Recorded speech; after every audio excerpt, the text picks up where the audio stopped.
It's been about a week longer than I wanted. Nothing too crazy, but we are back. So that's good. Oh, yeah, the goal is always to be,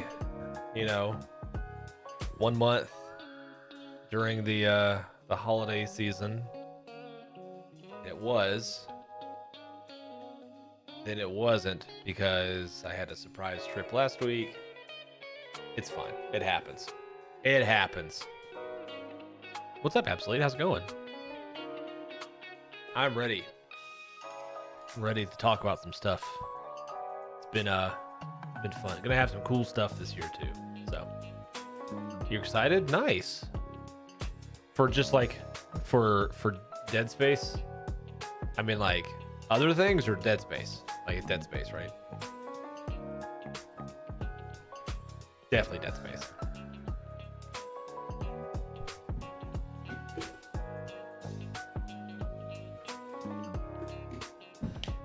My 3-year wait for Dead Space shall be worth 3 year. Was it announced 3 years ago? There's no way.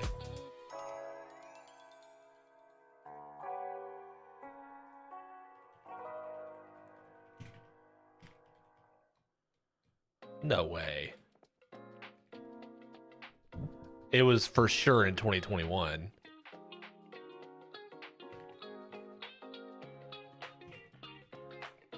I'm looking it up.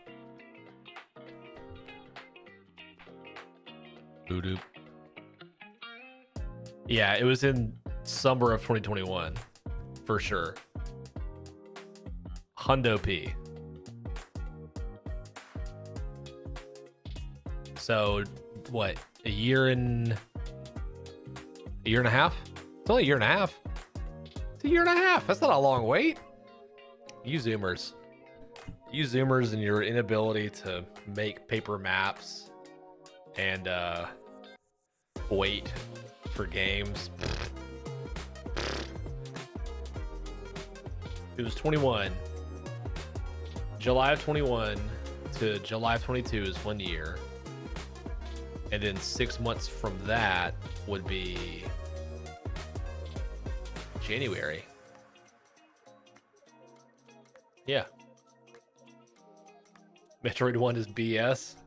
Not when it's the only game like it.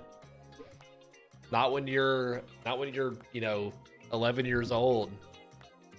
You have an NES and you've rented Super Metroid, but you've never actually beaten a Metroid game, and then you get a copy of Metroid and you're like, holy crap. And the internet doesn't really exist at that point for you because your family has dial-up. Metroid is everything. Metroid was awesome. It is very hard to go back to. I'm old. I know this. You don't need to tell me this. I'm very aware. That's why I go on YouTube to show people I'm not that old. See, look, I wear backwards hats like all you fellow kids. How's it going? Listen, old people perspective on video games that's why I'm here. That's why I'm here. Oh man. How's Metroid Prime treating you though? It's pretty good, right? It's pretty good.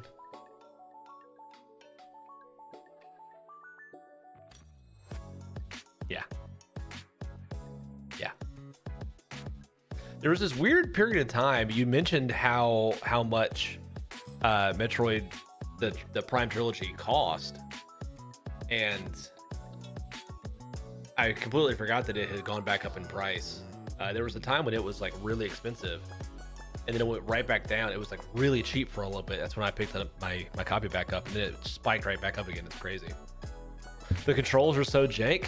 No. The controls are fine. What's up, Drawful? Controls are fine. Drawful, settle a bit. Are the controls of Metroid Prime trilogy jank? I say no. Absolute says yes. I say they're fine. They just take a little bit of getting used to. They're a little funky. I'll give you that. They're a little funky. Definitely funky.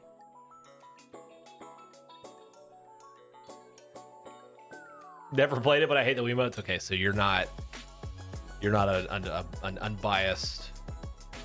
Okay, you played Prime on GameCube, but like the GameCube controls are okay, right? Like they're fine. They're not amazing, but like, imagine if you could aim instead of having to use just the single stick and the L button, the L trigger. Because Absolute in Metroid Prime 1, you couldn't aim properly. You had to lock, like anytime you wanted to aim the gun, you had to like lock down and move. It's ridiculous. Still shouldn't have to aim when I'm using target lock. You don't. Stop aiming. If you keep moving the thing, it'll move around. Maybe you should just use a GameCube controller. Maybe it'll be better for you. I don't know. Anyway. Drawful, you been playing anything recently? I know you got that new what's it called? One Piece game. How's that treating you?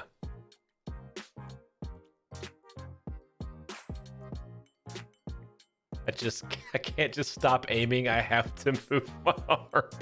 It's meh. Oh no. That's not good. That's what I've heard. But I was hoping that like one of my, my JRPG gurus would be able to say, no, it's okay. Hi, Emmy. I changed the wall art? Yeah, I did. Let me figure out how cameras work. So this was purchased by my very own Rachel Bennett. It is a Back to the Future poster, but it's focused on the shoes, and it's made by, like, it's incredible quality. This is an empty frame because the other poster that I ordered has not shown up yet, but it will be a really cool music print. So it's cool. They look a little bit more, what's the word I'm trying to find? I like, we still have the other prints, the other painting in me, because it was my mom painted that for me, but that's hanging up in the guest room now. So it's these. It fits the vibe in here more, Setting is cool, but it feels like a hamster trapped in a cage, and it keeps stopping me for cutscenes every 3 minutes. That sounds like a lot of JRPGs, unfortunately. I'm planning on getting Prime 1 and 2 because my Wii is a unit with GameCube capabilities. The most of them. Because I think it was after, it was 2006 when it came out. And then Galaxy came out in 2007. Galaxy 2 came out in 2008? I think that it was around 2010 when they stopped, like when the Wii stopped having GameCube stuff built in. 2010. Okay, yeah, it was a little bit after Galaxy 2 came out then. I thought so.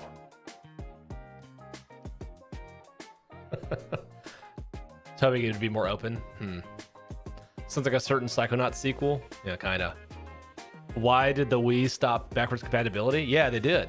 No. It was so there were two models. The original one, if you, how do I describe this? Wii front. If you look at the front of a Wii, you can tell immediately which one it is. Because there's one of them was meant to lay flat.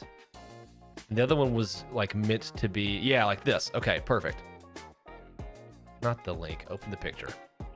Up. Okay, yeah. That's one. And then this is the other one. Great. Hold on. I'm getting there. Okay. All right. So this is the original Wii. It's kind of hard to see, but you can see this Wii right here. See how the Wii is facing down? If you stood the console vertically, that is not what they ended up doing. This Wii was meant to lay flat. And you could tell because they moved where the Wii and, all the buttons and stuff, like the labels were. This model doesn't have backwards compatibility at all. Like, it's just gone. And the first one is like the vast majority of them. It's really hard, actually. It's way harder to find one that doesn't have it than does have it. It's weird. It's weird. That's your random fact for today. Your weird video game fact from me. I do not want to play Echoes on Wii. That Spider Ball Guardian looks like it'd be terrible with motion controls. Nah, I mean, it's fine. It's really not that bad. I'm telling you, once you get used to like the way stuff works, it's not that bad. It's fine. Oh, Amy, I want you to know that Psychonauts 2 is on my list this year. I have a copy of it, and it's on my list. The Wii is awesome. I know. Oh, Drawful, I don't know how much y'all know about the Wii. Wii is like a really underrated console in my opinion. And I've been looking for like I've been looking for Wii games. I think now is a really good time to find Wii games. They're just about to pop off. You know? Might be fun if you got the gun Wiimote controller mount. That's cool. There is a Ghostbusters Wii game. That game's pretty fun. The Wii U is underrated. I fully agree with that. The first game I beat this year, by the way, is a Wii U game, as it was last year, and as it will be going forward until I've beaten all of them that I own. So there's that. There is a Dead Space Wii game, which is awesome. So the first game I beat this year, Emmy, was Twilight Princess HD. Twilight Princess HD is the first game I beat this year because I don't remember beating Twilight Princess, and that makes my brain hurt saying that out loud. But yeah, it was pretty sweet. A man of culture, indeed. You can tell by my backwards hat and Back to the Future poster that I'm a man of culture. That's how it works. Wii U was really good. I had bad luck with the games. My parents got me with the Wii. Oh no. You've never completed a 3? Oh, we talked about that. You find them too confusing, which is insane, but like that's fine. You'll take the L for that's fair. But I mean, you know, Tanner knows this also. I'm a big Zelda fan, so me saying that I don't remember beating the game. I definitely have played the game. I own every version of it, literally every single version of this game, and I 100% remember playing this game when it came out because somebody on my hall got a Wii. It was brand new. They got a Wii. They got Twilight Princess. And after class, I would go hang out with them and we would play through it. I just don't think I would be the one who beat everything. So, first time I've ever had a crush on both Zelda and Link at the same time. Ocarina of Time, Majora's Mask is low-key hard without. It is hard. It genuinely, yeah, no, for real, it is. If it wasn't one of those things where like I just know those games like the back of my hand because of having played them in like 98 and 2000 when they came out, they're not super clear. But I mean, it's just the difference, right? You kind of have to just talk and try stuff. Couldn't imagine without the internet. I didn't have the internet when I first beat it. I got in trouble, actually. I got in trouble with my parents because when that game came out, I was having such a fun time with it. And Nintendo powers were my source of information. But they didn't have the stuff that I needed.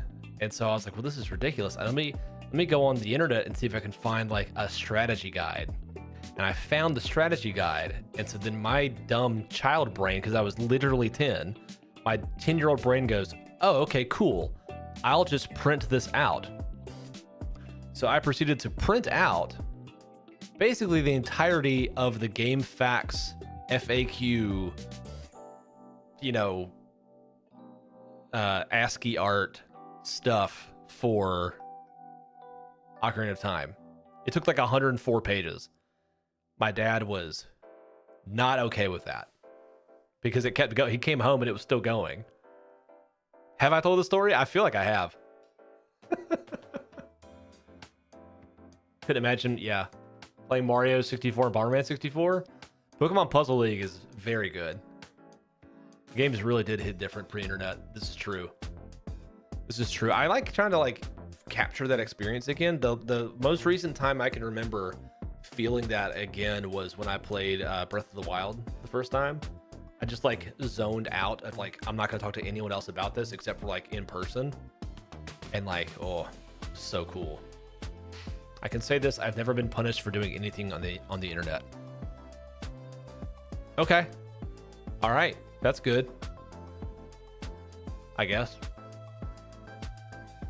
I'm trying to think of, I mean, like, at this point, it'd be like, what? Go into sites you're not supposed to? I'm too far removed from that. I can't do that. I can't go there. You see some stuff. Yeah, here we go. Perfect time for me to jump into a different topic. Oh, man. A couple things. I kind of want to talk about what I did over this break. Every time I go on a break, it's typically for a reason. Most of the time, it's just because it's holidays or something. So I had internet starting in 7th grade. I literally only went to Bulbapedia. That's all you need. That's all you need, really. So what did I do during the break? Well, first of all, I traveled a lot. I went up to see my parents, and I was going to go travel to see my in-laws up in the old North Kakalaki. But my wife, we think, gave everyone in my house, my immediate family, COVID, which was super fun and awesome and definitely not a problem at all. It was a huge, like, she felt very bad about it. So she apparently got COVID somewhere and then brought it to the house where our house. And then we drove up to see my parents, who are like, my dad is 70. And so we got my 70-year-old dad sick with COVID.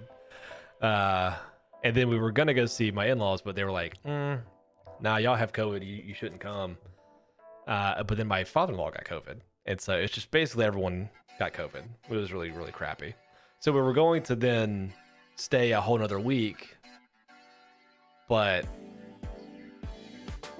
isn't this North Kakalaki part 2 COVID? What do you mean? I don't think I had it before.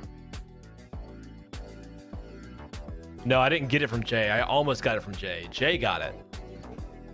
And we were hanging out. He didn't know that he had it. And then he texted me the next day. He was like, hey, sorry, man. I have COVID. And I was like, ah, crap. And so I went and got some tests and like sequestered myself in a room and tested like 4 days in a row, 5 days in a row, actually, and got negative every time. And at the time, the CDC recommendations were like, then you don't have it. I was like, okay, guess I don't have it.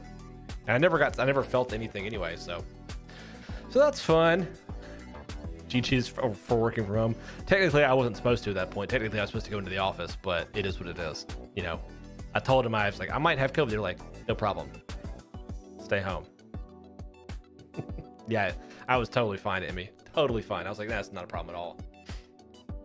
Metro's going to make you go broke. You don't have to have all of them right now. Absolute, I'll tell you that. Nope, no shame. No shame in spacing them out. So, after we came back, kind of hung out here for a little bit. I basically have just kind of been working on my schedule for the year and my goals and actually shooting some stuff for this video that I keep saying is happening and then it's never happening. So, that's on me. But then January, I was going to stream last week. Had to make a surprise trip up to North Kakalaki again, and that threw my whole schedule off. So we're back. We're doing this now. It's all good. It's all good. My work is chill with work from home. I only commute 1 day a week. That's pretty nice. That's pretty nice. 2020 COVID hits. I prepared my whole life for this. Yeah, no, for real. Those first couple of months, if I hadn't been unemployed, I would have been like, this is fine. Like, this is not a problem. People were asking me like, hey, how you doing? I'm like, I'm good. Other than the not having a job situation, everything else was like fine. Playing my games, hanging out with the same people, we're all good. My goal is to get fusion with the box. Ooh, good luck. Good luck. Good luck finding an authentic GBA game. Period. Unfortunately. It did eventually. You're right about that, Drawful. Eventually, it was pretty bleak, and I was like, I need to I need to talk to people in person. This is absurd. But yeah, that's how we're built. You know, we're kind of built. Even the most shut in nature versions of us have to talk to people in some capacity. So anyway, so as I was saying, I kind of worked on my schedule for the year and my goals. Oh, hi, Tanner. Hello. Tanner, I wanted you to know specifically, I'm glad you're here. First game I beat this year, Twilight Princess HD. That was for you. That was for you.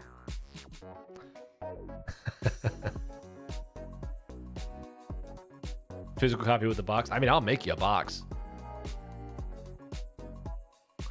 So, worked on my schedule for the year, kind of, and more importantly, kind of my goals, right? Your mind went immediately to Tanner. Me too. Literally, when I started playing, I was like, "Ooh, I need to tell Tanner this." I'm not gonna tell him that until I'm done with it.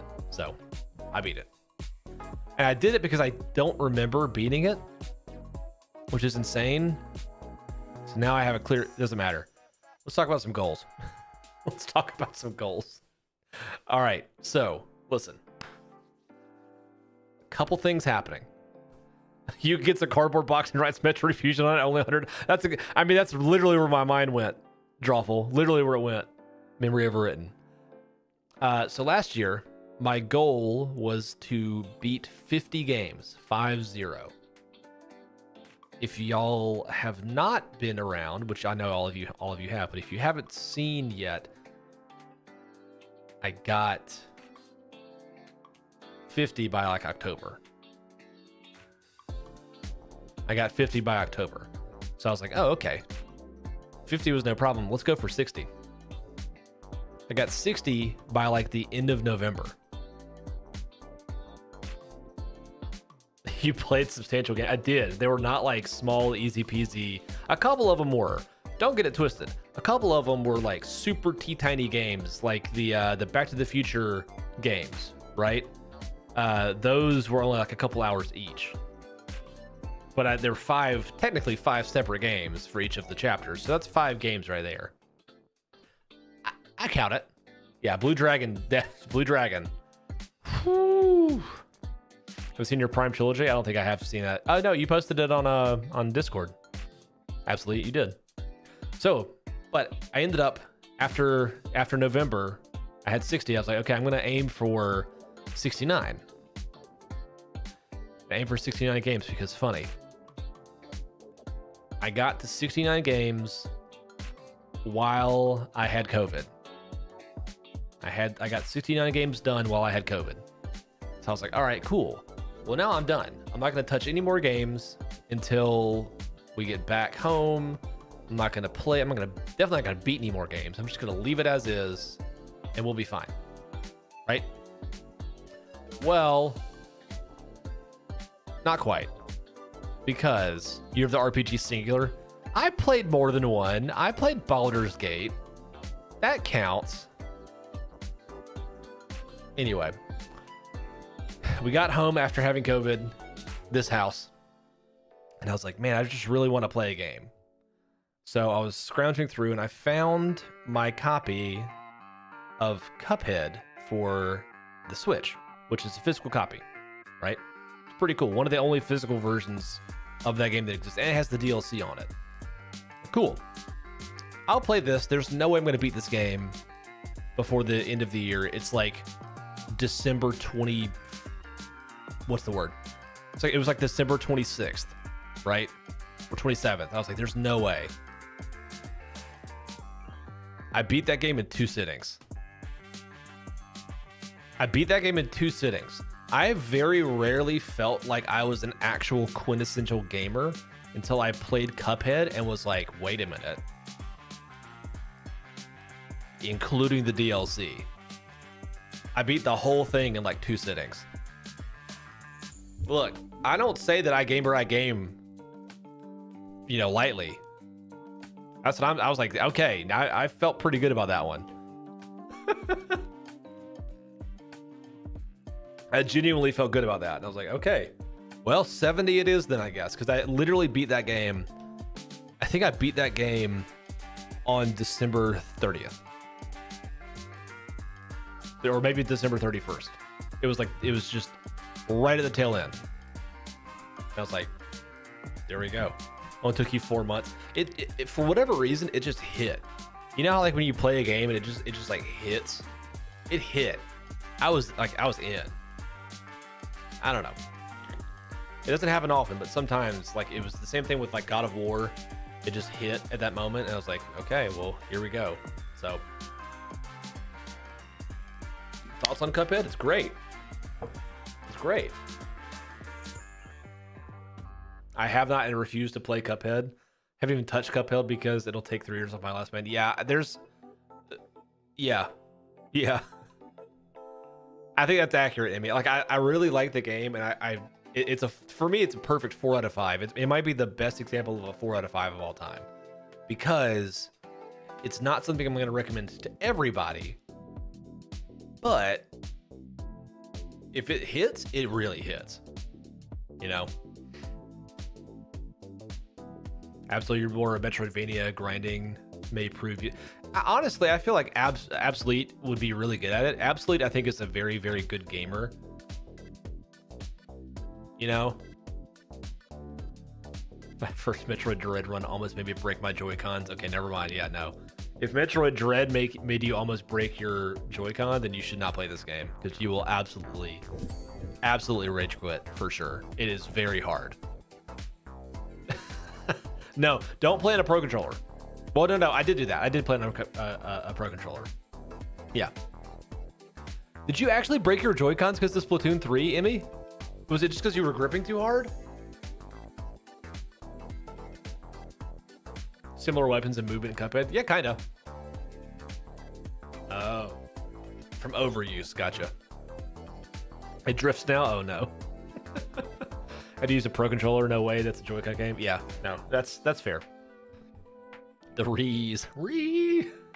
that game's fun. Oh man. So anyway, my goal this year, moving on. My goal this year is to beat 60 games.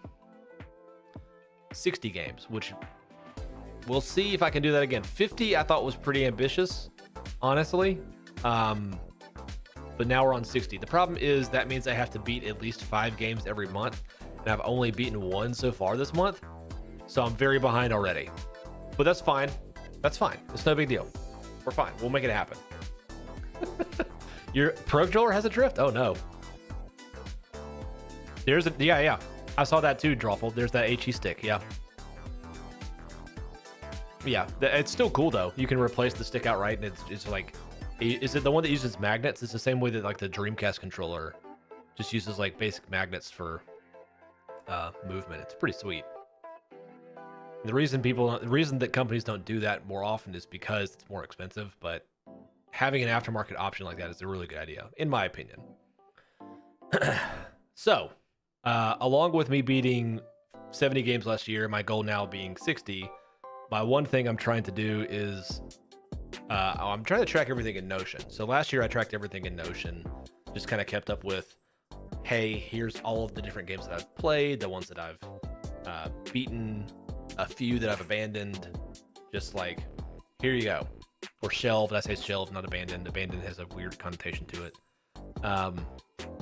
But I kind of would like it if all of you who are watching would also want to join in. I've been working on some ways to help people kind of get more into beating the games that they already have. I think there's this really big problem. It's a good problem to have, right? Of there's so many good games now that there's more influx of crazy amazing services and like Game Pass, you know. There's more stuff coming in constantly, and so there's this bad habit of kind of analysis paralysis of like, okay, what do I do? Am I here? Can I, like, you know, what do I do? What am I playing? All that kind of stuff. So, I mean, you know, at the very least, tracking what you're playing and knowing what you have is helpful. Are we discussing the spreadsheet? Yeah, kinda. Have you updated it? Did you add any games to that, Emmy? By the way, I asked in the chat. Let's see. I can't see the games that if you're adding games to it, I can't see them. I can see the spreadsheet and I can see that you've added like columns and stuff to it. You're working on it now. Can you just like add one in just so I can see if it actually works properly? Oh, you're just formatting. Gotcha. Well, fair enough. Anyway, so yeah, I would love if y'all could join in as well. I've got a very basic list that I'm actually kind of, for lack of a better term, testing out on some friends. Amy is one of them, Tanner as well. But if any of you want it, let me know and I'll post it in the Discord, and y'all are welcome to make a copy of it and make your own versions, and we'll share it in the Discord. That's the goal. So your goal is 10 games. I like it. So long as your goal is anything more than, you know, if it's more than 0, then you're fine. List of recs. What do you mean? What do you mean list of recs? Like recs of games? Along with this whole list thing that I'm making just to test out, I'm going to be, like I said, making a video kind of showing 5 tips to actually help you beat your backlogs. It's coming out in February, and I've got that template that's going to be available. So if y'all need it, it'll be there. List of recs. Is that my list? Or just tracking games you've played? Boom, boom. Oh, I've got a lot of things. I've got a lot of things. List of recs. Is that my list? Or just tracking games I've played? So like the spreadsheet? Is that what you're asking about, Drawful? You know your first game will be Dead Space Absolute? Yeah, I believe that. Ah, no. So the list is basically just an empty spreadsheet. So actually, let me show it to you.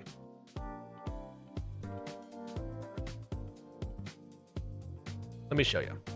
Here's the spreadsheet. So the way this works, let me zoom in so it's not like the smallest of all time. The easiest thing to do is basically it's just a simple spreadsheet where you can just put in like, you know, hey, Legend of Zelda Twilight Princess HD, right?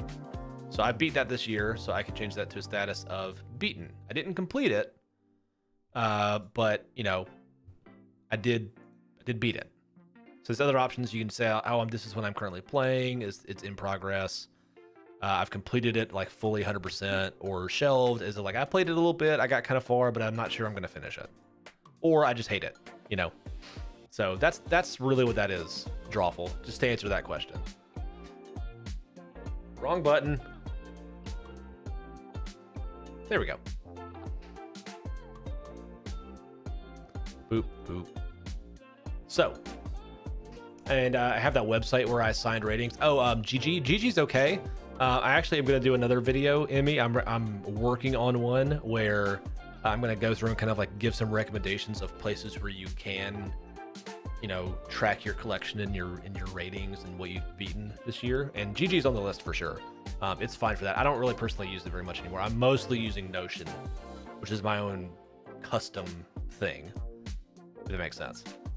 Yeah, it's fine. It's way better for like reviews.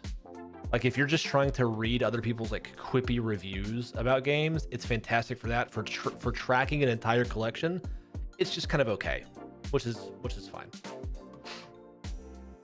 What genre would you say God of War Ragnarok is? I put God of War Ragnarok.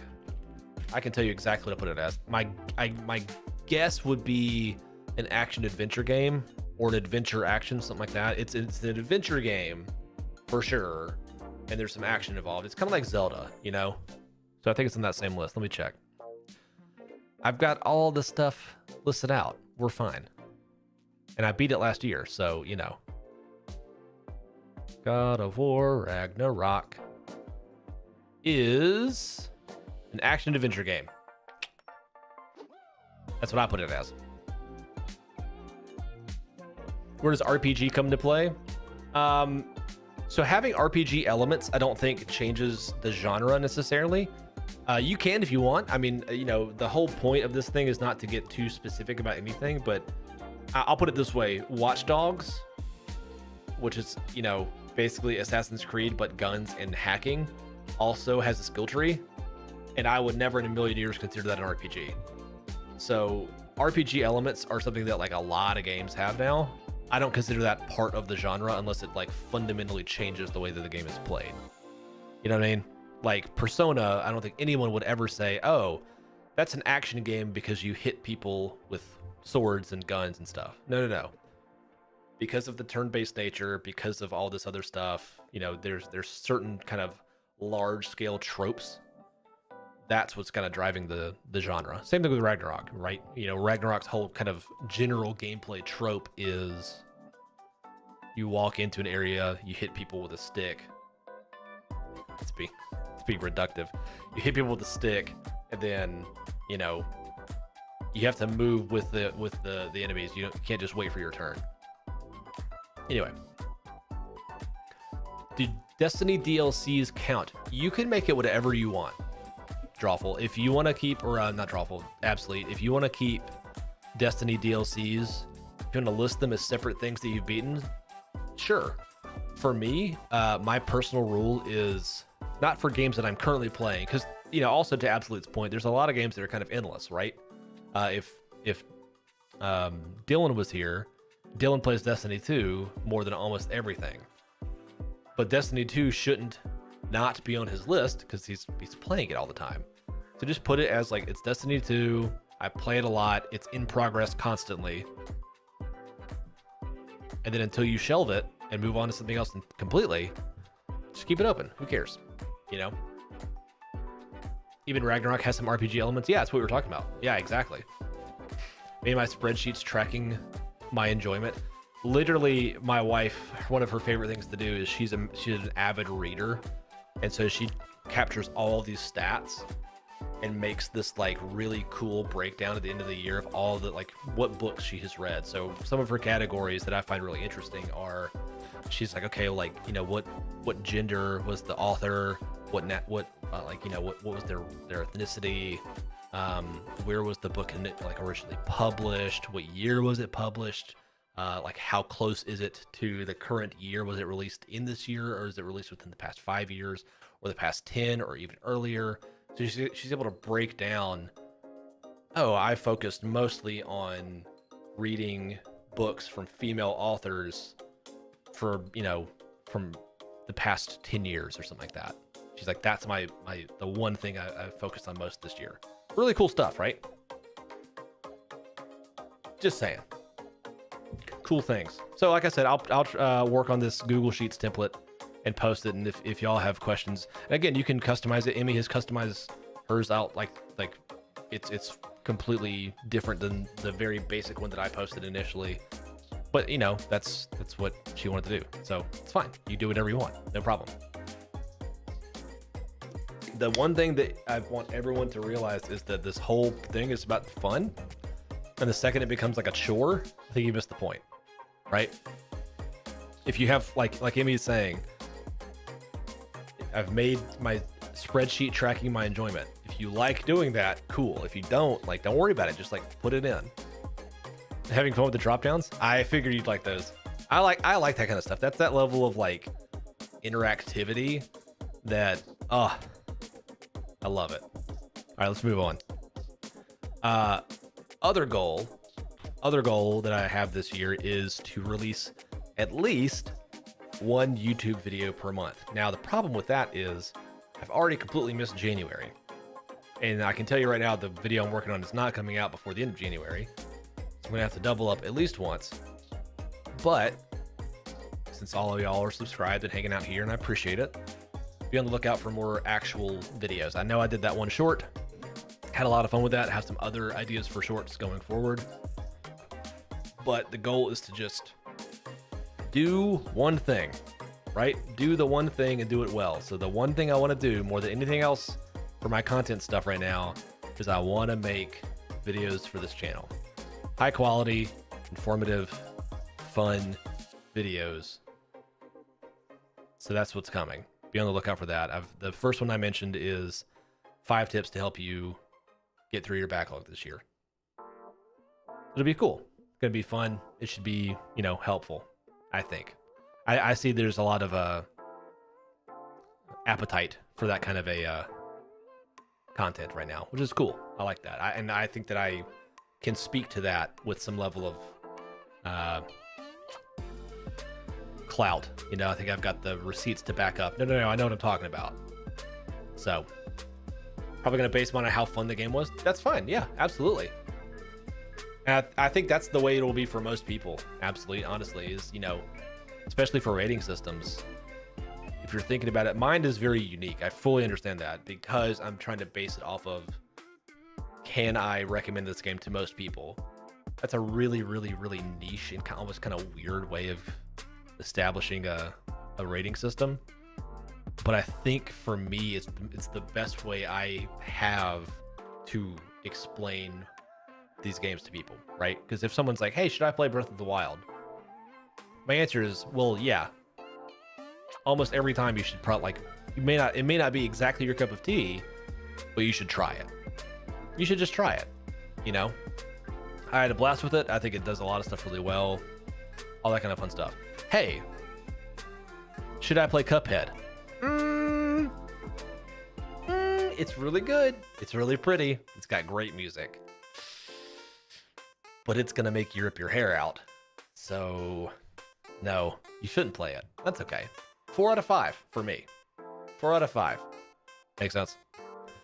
It's weird. So, as I said, main thing is for this year for me, is to focus on that YouTube stuff, which may mean that there's going to be potentially less content on the stream side of stuff, just because I did a full audit of my time. That's how I roll. And stream, you know, even at only 6 hours of time in a week, there's actually typically about a couple hours on either side of any stream.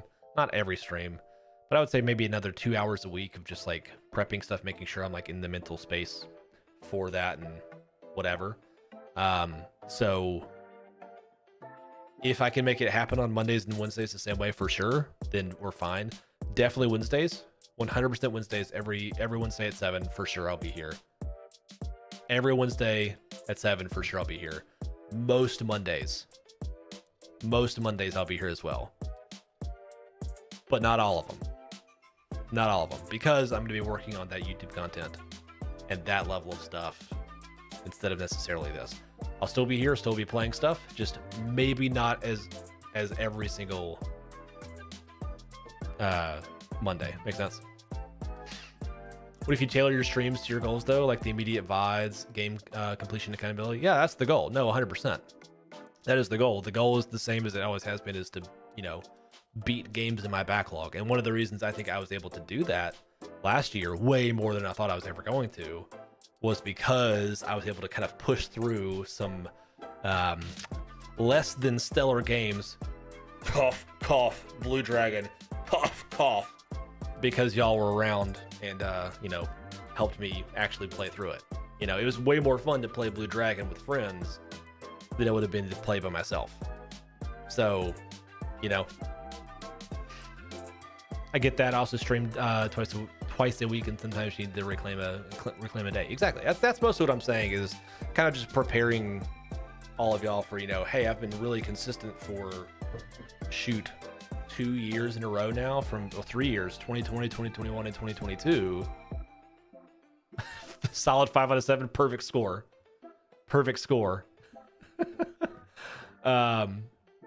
Yeah, but there's just gonna be, you know, sometimes I'm like, no, sorry guys, I can't complete today. I can't stream today. I need to finish up some of this video edit so I can actually release it on the day that I was anticipating. So just preparing you guys in advance. That may be the case. Anyway, but what else does that mean? There's other stuff happening too, because as Emmy has noted multiple times, I am a content fiend. As in, I do way too much, which happens. Prime 1 is for the Wii, is a solid 3 out of 5. Okay. Balance your hobbies and how they work for you. That's exactly what I'm trying to do. And I'm going to try and do it in a way that's actually healthy without completely abandoning everyone. You know, because the worst thing that can happen is if you're just like, yeah, I just quit streaming. Well, number one, I don't want to do that. That's not fun. Number two, I think I would actually play less games if I wasn't streaming. And number three, all of y'all would be like, where did you go? It's been forever. I mean, absolutely. I even told I told all y'all I was going to be gone for like at least a month. And even Absolute was like, man, it feels like it's been forever. So I don't want to abandon. You feel so similarly? Yeah, I bet you do. I fully relate. I feel like there's a lot of people who stream who feel that way. At least 2 more years. There you go. There you go. So other stuff I'm trying to do. I've already talked about some of the resources I'm making at the moment. The main third goal is to create free resources to help people actually beat their backlog. So I've already worked on this template in Sheets. I've got another one that I'm working on to actually track your entire collection, which I think will be, it's a lot more extensive, a lot more charts and stuff to kind of show, hey, you know, here's your breakdown of what your games look like. Is it mostly Steam games? Is it mostly console games? Is it mostly physical games? Is it mostly digital games? All that kind of fun stuff. On stream, kind of to Emmy's point, the goal here is to kind of show you guys, you know, give you updates on, hey, this is what I've been doing. This is how it's been going. This is something I'm struggling with to get through my backlog right now. Just kind of give you updates on like, hey, this is where I'm at, what I'm doing. And obviously we'll be playing games together because games are fun and I have a lot of them. So there we go. I've also been working on Tanner and Samir know about this. I think actually, Emmy, you might know about it too. This 101 games site that I was working on for a little bit. It's the site basically where I just kind of I've web scraped like the top 100 games from I think it was like Metacritic or somewhere like that. Maybe it was like Games Database or something. It doesn't matter. I scraped this list of like the best games of all time and put it into a website where you can go through and click, hey, have I played this game? Have I beaten this game? And do I own this game? And you can just go through and click on, you know, whatever. And the goal with that would be to say like, okay, based on that, you can just kind of give it'll, you know, you hit submit or done, it'll give you like a cool breakdown of, hey, based on this, you know, 101 games list, you've beaten this percent, you've played this percent, you own this percent. That puts you in the top X percent of people who've completed the survey. It seems like you primarily prefer to play console games or exclusive games or multi-platform games or handheld games or whatever, just random information like that. Imagine like a Spotify wrapped up, but for this one specific thing.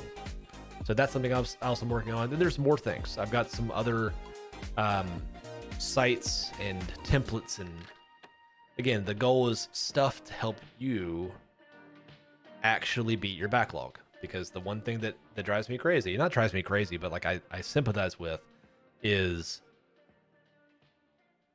there's too many games, which is not a bad thing. There's too many games to ever be able to play all of them. So you gotta just, you know, if you have a backlog, you gotta start. You gotta start. And if you just let your game sit there, they'll never get beaten. And you also, you know, you won't know what games are actually super fun until you actually try them, you know? A lot of games in the closet, just a few, you know. Listen, I mean, that's, you know, you joke, but that's genuinely the reason I'm doing this. I got really tired of looking in that closet and being like, wow, I've played like 15% of these games. Why do I have these? It just seems so silly, you know. Like I know that there's the people who collect games that are sealed, and I've never been like that. And the whole point of gaming has, you know, it was supposed to be fun. So why would I not have fun while doing it? Let me play these games I already have instead of just collecting them for the sake of collecting them. That's my personal vibe with it, you know. So huge closet full of games. I gotta beat them, and I'm getting to the point where I'm actually making a decent, pretty solid chunk in the games that I own. There were games last year, y'all, this is incredible. There were games last year that I played. Not only did I play them for the first time, well, that's not entirely true. I played them for the first time and remembered them, that I have had in my Steam library since 2012. It had been 10 years, and I had these games and I had never touched them. and I beat them. Not only did I play them, I beat them. And I was like, okay, so that was actually really solid. I don't really fully understand why I didn't take the time to beat that game initially, but I'm really glad that I did now. And what's crazy is, 10 years ago, 2012, 2013, I had a fraction of the size of my collection, right? So like I had literally no excuse other than I was just, still playing Borderlands 2, and that's it. And so, and again, there's nothing wrong with that. But if I'm going to collect, in my opinion, if I am going to collect, me personally, JB, if Yuke is going to collect games, Yuke needs to actually play those games. Or Yuke needs to chill out and stop buying so many dang games. And so I'm clearly not going to stop buying games. I'll just play them first. BL2, exactly. BL2, it's fantastic. So good. Tanner's, is still your favorite game? Is that your favorite game, Tanner? I feel like it is. It's very good. It's very good. Me and my Steam library. Yeah, let's do a fun thing. If y'all have a Steam library, how many games do you have right now? Do y'all want to know how many games I own? This is what's crazy. This is another reason why I was like, okay, this is untenable. I have to do this. That's not it. The Great Yuke. 96, let's go.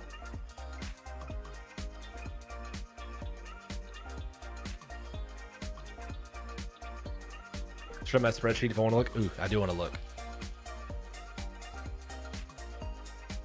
Hey! Tack and the Power of Juju.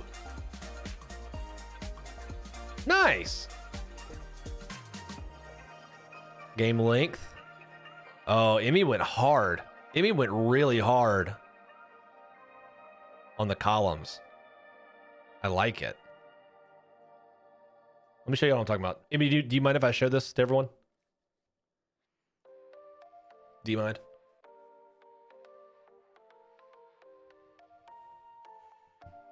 It's a multi-plat from back in the day for sure. 242 games in Steam. So I have 490 games in my Steam library, which is a problem. Go ahead. Cool. So again, that's the whole thing, is like I just got real tired of looking at that list and being like, dang, I need to actually play these games. This is Emmy's list. So she just basically took the very simple template that I made, which was title, status, month, platform, genre, streamed. And now they've added in game length, achievements total, achievements achieved, impression. Awesome. It's awesome. This is the point. This whole thing is basically just to say, okay, not my whole collection, not every game I own. What have I done this year so far? What have I done this year? What did I actually play? What did I put into a console or boot up on my computer? What did I actually try in 2023? Because Emmy is a good example. Also, Emmy had an outstanding year in 2022 of, what was it, 87 games on Steam that you played, right? Like, that's incredible. So wouldn't it be cool if along with those 87 games that you played on Steam, you also had all of the games that you played on, like, PS4 and Switch? Because I know there's at least like 4 or 5 that, cozy as a genre. I love it. I'm catching up. Exactly. So that's that. That's the goal, right? The goal is to have fun in the track stuff, because there's that old quote, what isn't to track? What's the quote? How's the quote go?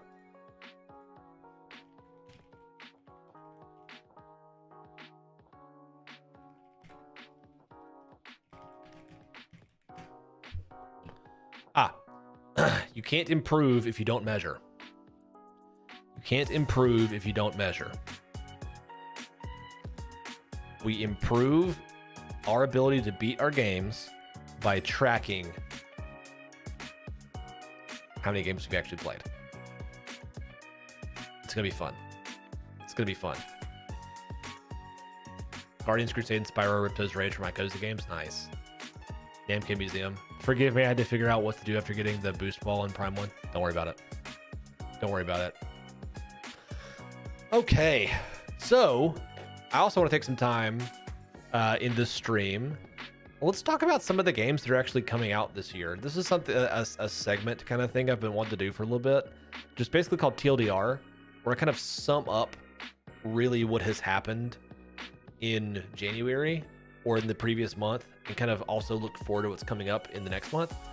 It's gonna eventually be more focused on like stuff that has happened, but for now, because 2023 is going to be insane, I think we should, you know, take some time and look at the games that have come out in January and the ones that are coming out in February, because it's going to be insane.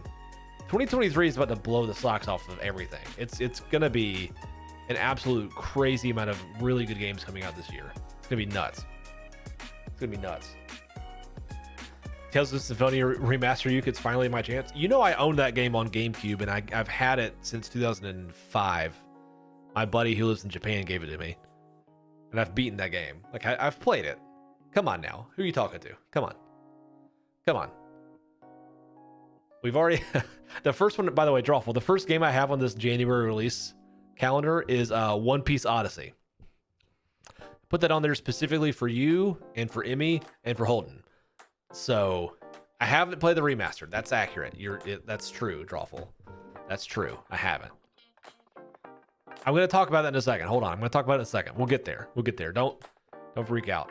One Piece Odyssey came out on January 13th. Drawful, you said that it's kind of whatever. You said it's kind of meh, which is unfortunate, because I was really hoping that I could recommend it to Emmy and Holden, because it actually does have new characters. Oh, and also Tanner is also, it has new characters that Oda has created. I don't know if they're canon, but you know, wait for it to be on sale. Well, there you go. Well, there you go. Unfortunate, but hey, that game came out. Big thing. This one actually happened recently. Stadia is dead. Stadia is dead. Long live Stadia. Stadia is dead. Did anyone actually play on Stadia? Did any of you guys actually ever play on Stadia? RIP. Pour one out. I'm not gonna pour one out. There's my computers around. I'm not doing that. But hey, sorry. Sorry, Stadia. Atomic Heart? I mean, that makes sense. BioShock, come on. That makes sense. So no one played Stadia, right? No one actually played it? Hold on. Hold on.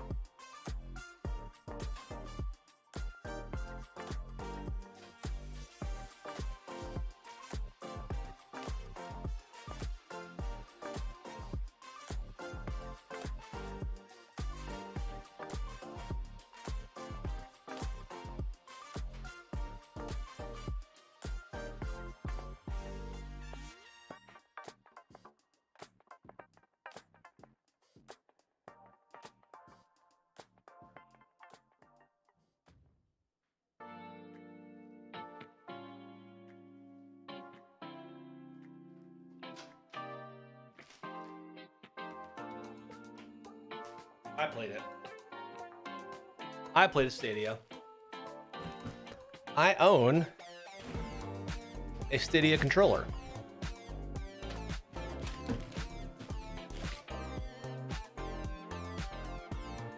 Boom. There you go. What's crazy is that it's actually a really good controller. Like, it's really good. The bad news when they announced that they were, you know, getting rid of it was that they didn't really announce anything about this controller. Was the latency bad? I was getting there, Drawful. I was getting there. Dang it. Drawful yet again stealing my thunder. You can turn these into actual Bluetooth controllers now. Dang it. This controller is awesome. It's actually really good. And to answer your question about the latency, on Wi-Fi, yeah, on Wi-Fi it was bad. Which is always the problem.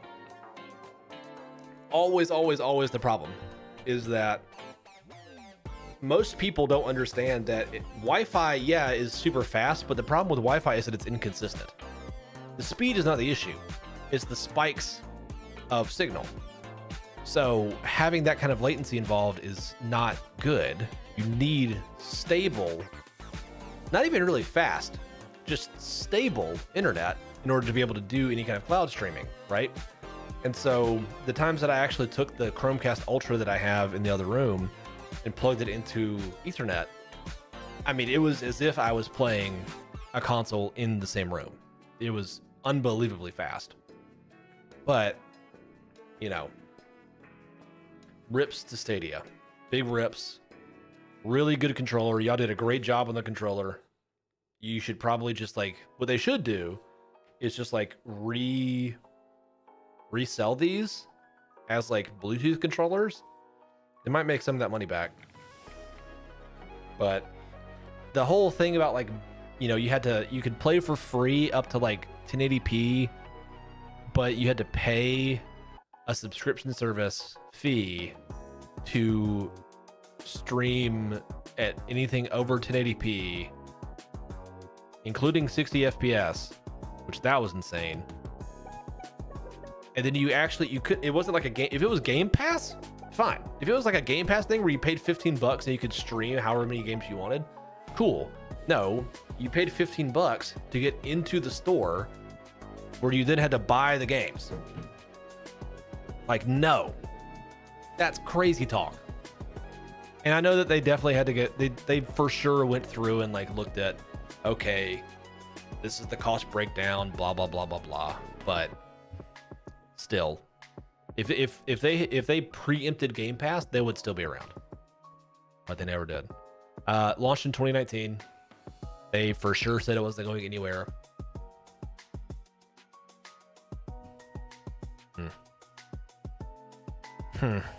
Never quite got its footing. And then the one thing that I was gonna say, Drawful stole my thunder, which is fine. It's totally okay. Was that you can now turn those into Bluetooth. Why can't I say the word Bluetooth? Bluetooth. You can turn these controllers into Bluetooth controllers with the most recent update. Thanks, Drawful. Moving on, Persona 3 and Persona 4 are now available basically everywhere. Look, I know there are some people in here who have played Persona. And I know some of those people who have played Persona really like Persona. If you haven't played Persona 4 Golden and you liked Persona 5, you should probably just go ahead and get Persona 4 Golden. It's really, really, really good. It used to only be available on the Vita, and then like a year or two ago, they made it available on Steam, but it just released on Switch. You should just get the Switch version. It's pretty good. Is it worth getting the Switch if you have it on Vita? I mean, no, probably not. Pick it up on one of the sales, cool. And then also Persona 3 Portable. It's a little bit older, but it really is where I started actually talking to people in like high school and like early college who had played Persona 3 and like loved it. And that's where a lot of like, I think people's like love for Persona came in, was Persona 3 specifically. So you should try it out. The Switch interface is pretty nice. That's true. But if he already has the Vita, like, what's the point? P3P sounds interesting. I don't know if you like the graphic novel aspect. I think if you approach it from the aspect of it's a game of its time, I think it'll work for you. I think, Drawful, I feel like you're the kind of person who has a little bit more of a willingness to try something that is not necessarily up their alley.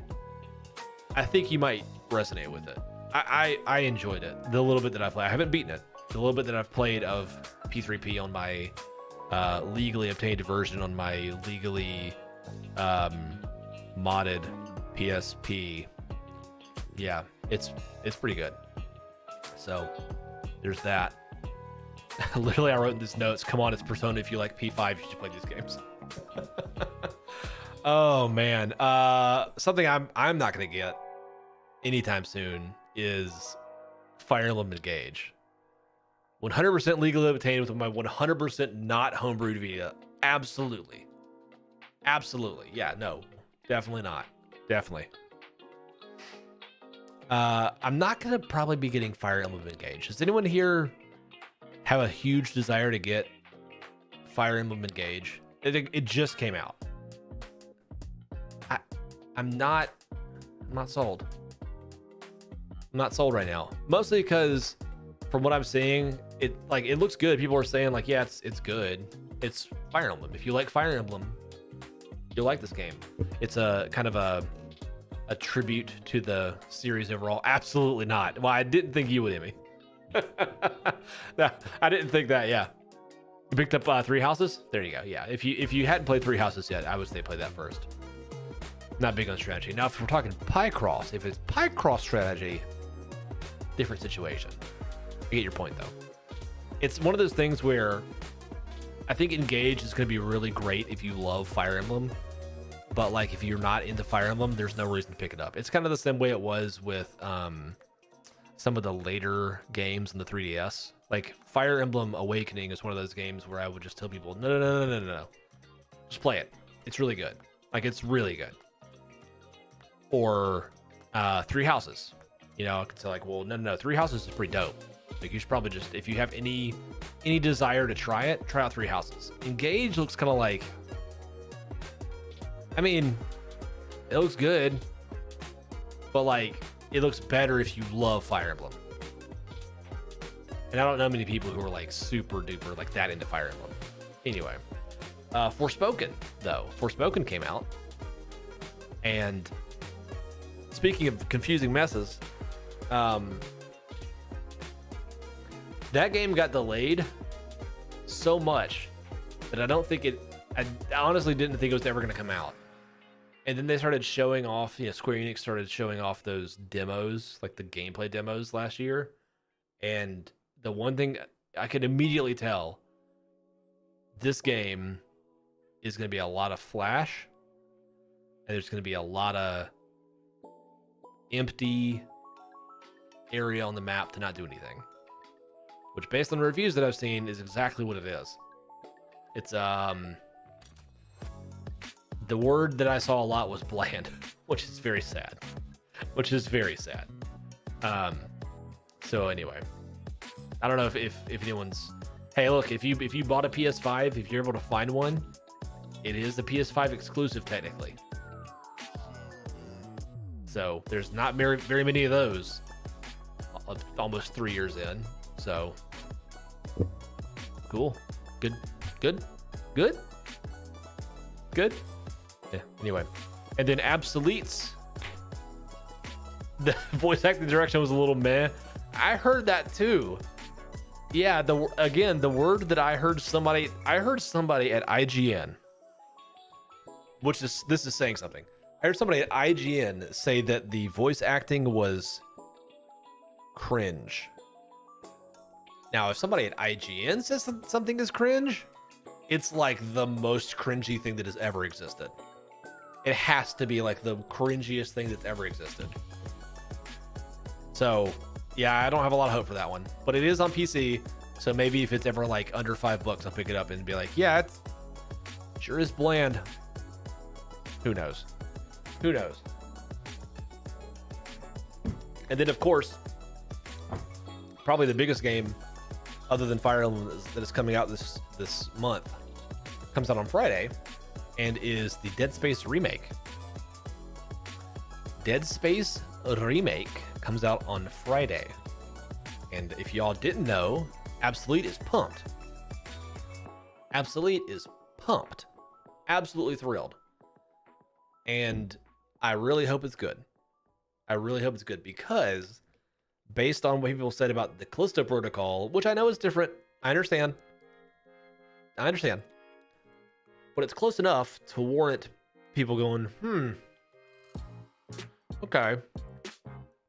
So if Callisto Protocol, which is basically just a fancier version of the original Dead Space with less interesting direction, if that wasn't enough to like get people invested in its story, what is a remake of a game from 2008 gonna do to really hook people? Now, I could be very wrong. I've been wrong in the past, and I'm fine with that. My gut reaction is that it's gonna get like a 7, maybe an 8 for most like outlets. Like it'll be pretty middle of the road. People are like, yeah, it's fine, it's good, it's Dead Space. Did you play Dead Space 1? Because it's still Dead Space 1. It's better. Like you probably don't ever need to go play Dead Space 1 again because like that's kind of old and like jank. But like this one's good. It's kind of like the way that it is with the best comparison I've seen for how I want it to be is the comparison between Zero Mission, Metroid Zero Mission, and Metroid 1, just the initial one. Because Metroid 1 is like, I was teasing absolutely earlier in Discord a little bit. Metroid 1 is so hard to go back to in 2023. It's so hard to go back to. You have to like really be dedicated to wanting to play like an old school gamer to go back and play Metroid 1. You gotta whip out the graph paper and you gotta draw your own map because there's no in-game map. You have to be ready to write down a bunch of passwords because there's no save system. And you have to be ready to like basically just have a walkthrough up the whole time because it is almost impossible to navigate that game by modern standards. You have to do it a completely different way. I would love it if Dead Space Remake is as transformative. But I'm not sure that it can be because it wasn't that bad to begin with. There were problems with Dead Space 1. I played it, a couple years ago, and I was like, yeah, it's fine. It's cool. It's got some good stuff. I like this. This is scary. This is cool. I'm not 100% sure how you can improve on it without just like, yeah, it runs better. It's slightly faster. It's more focused. The lighting's better. You know what I mean? Quality of life improvements alone aren't really enough to like warrant fully remaking a game, in my opinion. Best example would be Last of Us Part 1. I was just like, this is a remaster that they have said is a remake because they changed the AI a little bit. And whatever. That's fine. Like I said, I really hope I'm wrong. My gut reaction is it's going to be whatever. It's going to be fine. If you love Dead Space, it's going to be great. Yeah, that's what I'm saying. That's exactly what I'm saying. I mean, like, I fully agree. I'm like, why? I mean, I know why. The why is because it's old and it's an older game. And they're trying to drum up interest into the franchise again to maybe, like, spin it off a different way. I think it's one of those things where it's kind of like this thing that they did with Mirror's Edge, where there was like kind of an underground, kind of low-key demand for a game. Like EA was really, really good in like 2008 to 2009. They were publishing like absolute bangers left and right. Mirror's Edge, Dead Space, Mass Effect 2. Like, those are incredible games. And I think BioShock is the only game from that era that got a ton of remaster attention. Kinda, but even they screw that up. Spore is another good example, yeah. And like, I just think there's a group of people now, like Zoomers, who are growing up and entering into, they're like the workforce, for lack of a better term, and they have this nostalgia for the games, when they were kids, which makes me crazy. Like, that drives me insane. But 2008 was what, 15 years ago? right? So, you know, when they were like 11, they're like, oh man, Dead Space is crazy. And now they're like, oh man, wouldn't it be cool to play Dead Space again? And they're like, oh, cool, I have my new Xbox Series X and I can play Dead Space 1 again, but it's better this time. That's why they're doing that. You know, that's exactly why EA is doing it. But anyway, like I said, hopefully it's faithful. Hopefully they do stuff right. Hopefully it's actually like better than expected. My gut reaction is that it's going to be like completely fine, but it won't be anything transformative. So, you know, it's fine. Oh, hello, Holden, playing Tarkov. Are you a Tarkov guy now? Oh no. Oh, Tarkov. So everyone say bye-bye to Holden. Bye, Holden.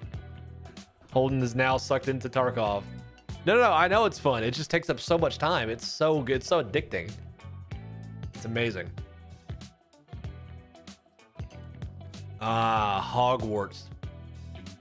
Funny you mentioned that. Speaking of Hogwarts and games coming out in February, let's talk about games that are coming out in February. The first one. Thank you, Holden. Hogwarts Legacy. February 10th. I would like to hear y'all's opinions about this game before I talk about it, because I really want to. Is like, Holden, you're pumped about it? Atomic Heart. I didn't put Atomic Heart on this list. Hold on. When's that coming out? February 21st. Yep. It's not on here. It looks good. Sure does. Sure looks really good. Won't be purchasing it, but I won't judge anyone who wants to play it. Not a Potterhead. Yeah. It's tough because, like, I also am not going to judge anyone who wants to play it. No, absolutely not. That's what I'm not sure about, Emmy. That's the thing that I'm mostly like concerned about, right? Like you're saying, isn't it MMO? I don't know. I think like, yes, kind of, but also not fully. You know, it's kind of like the way that technically Destiny has never really called themselves an MMO. At least I don't think they have. But like, it's an MMO, you know? So I think it's kind of like that. Like you can have like, you know, your class group. Almost like a fire team. Be hilarious if it was actually a live service. It might be. That's what I'm saying. I think that maybe people are jumping the gun and being like, oh man, this is gonna be awesome. I think it might be a live service game. Or at least like a partial one, right? That's my deepest fear is that's what's gonna happen with it. Because the concept is cool, right? The concept is super cool, but the problem is, whoa. How do you screw that up, you know? You cannot just focus on the one thing. You played 11 games? Hold on, played? You keep saying played. Hold on. Good Lord. 1, 2, 3, 4, 5, 6. You've 100% completed 7 games, Emmy. 100% completed 7 games.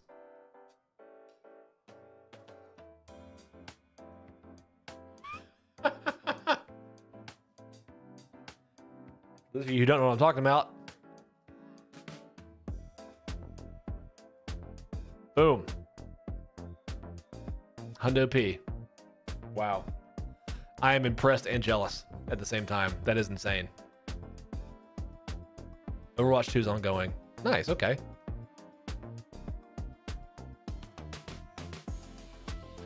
Wow. Back to Harry Potter. I really, really hope this Harry Potter game is like, it's the same thing with Dead Space Remake. I really hope it's cool. I really hope that it sets this foundation of like, no. Look, we took a really popular license and we actually like focused on making it cool and interesting first, and then it made more people want to play it. What I think will happen, my gut is that it will be a lot more like Marvel's Avengers than it has any right to be. Like, fine, but with an okay story, but that's about it. Hopefully I'm wrong. Hopefully I'm wrong. The one thing that I am most excited about, two things I guess I'm most excited about. One of them is just for Drawful. But the one I am truly most excited about is Returnal coming to PC in 2023. Hold on, let's find this. Look at this.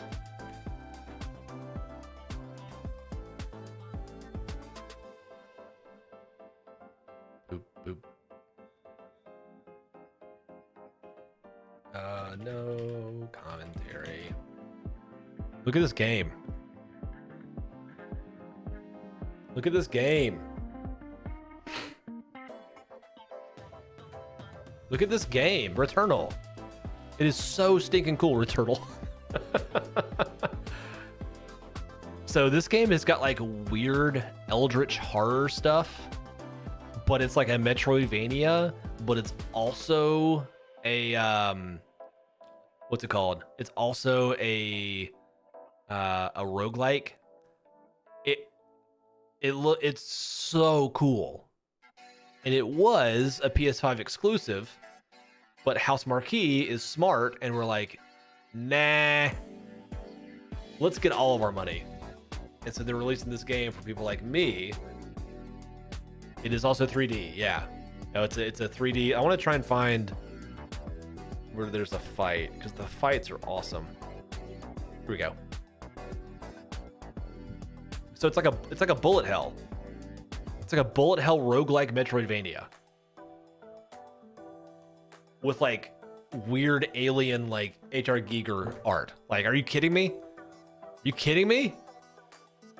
How you can't have much more of a JB game than this. Like, honestly, this is about as JB as it gets. I'm thrilled this game is coming to PC. I'm thrilled about it.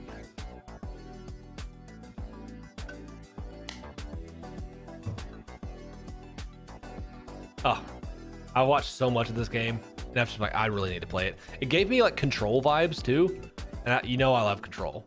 So, anyway, that's enough of that. That's enough of that. But the main one for Drawful is the Tales of Symphonia remaster. Is also coming out in February.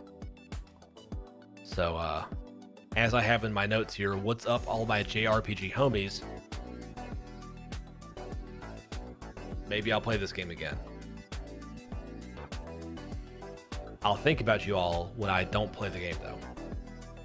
So, I do have to ask: is there something wrong? Is there something about Tales of Symphonia Remastered that is like better or worse? I've heard mixed opinions. Some people have said like, "Oh, yeah, no, Tales of Symphonia 1 on like the GameCube is the only way to play it." I've heard some people say, "No. Play the remaster. It's way better." You have time for one JRPG. Well, I mean, if you dive in anywhere near the same way you did for P5R, then yeah, you've only got the one. It's also on PC on sale for like $5 at the time. So, Drawful, which one do I get? Do I get the remaster? Do I need to play that one if I've played the other one? That's my question. I've heard mixed things. People have said like, yeah, don't get it. I've literally heard people say, don't get it. It's not as good. So I need you to tell me. I need my RPG homies to let me know if this is a game that I need to play or if I can just like skip it. The PC is only at 30? How? Is that a Caphaw thing? That might be an old clicky kind of situation though. I feel like old clicky might be the problem with that one. That sounds accurate to me. Okay, so it's exactly what I thought, where some JRPG nerds are like, they legit lock it to 30? That's all you got to say to me. Lock it to 30? Crazy. Why? Modders had to unlock it? If it's look, this is another thing. I've had this discussion before. I think it's completely fine to say like, hey, the way that this game was initially meant to be played was in, 30 FPS. And so we've locked it to that for a reason. But if a game was originally released in 60 FPS, and then you go, nah, find that really silly. I find that really silly personally. Ugh, that makes me sad now. Moving on. I know Ace is excited about this one. Like a Dragon Ishin is coming out. Y'all know about this game? Hold on.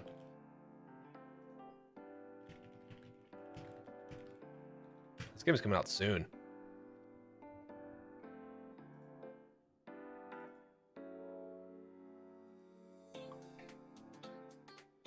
This game is coming out soon. Can we get some fighting, please? Here we go. I prefer console, so I got it on pre-order because the PC version was hard for me to play. I need to know if the console version is any different. If it is, then like, cool. You know, maybe I'll think about it. If y'all don't know, this is another game that's on my list. Not this game specifically, but this series is on my list this year. I really, really, really want to play and get into the Yakuza series. I've only ever heard amazing things from people that I trust. All of them are like, this series is wild. You will love it. It is super fun. Play this game. If y'all don't know, Yakuza, which I think in Japan is Ryuga Gotaku, which is, I think that means like a dragon. They've just decided to change the name of the series going forward to Like a Dragon. So this is a spin-off of the Yakuza series set in like the Edo period of Japan, which is super cool. So I won't be playing this one initially because this is a spin-off. But if I can find it for a decent price, my main thing is to play Yakuza 0. If I can play Yakuza 0, then we're fine. So are we gonna see a butt? Oh, we might. Hold on. Moving forward. There we go. No more butts. So I really want to play. This game looks awesome. I know Ace is super pumped for it because apparently like, a dog does a backflip in one of the trailers. She like lost her mind about it. I was like, that's kind of cool. This game is silly. I'm into it. Here's another one that I'm like really, really intrigued about because I'm not sure if anyone's actually excited about it. The PSVR 2 is coming out. PSVR 2.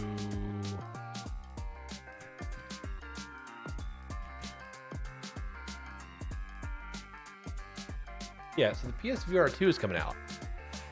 And like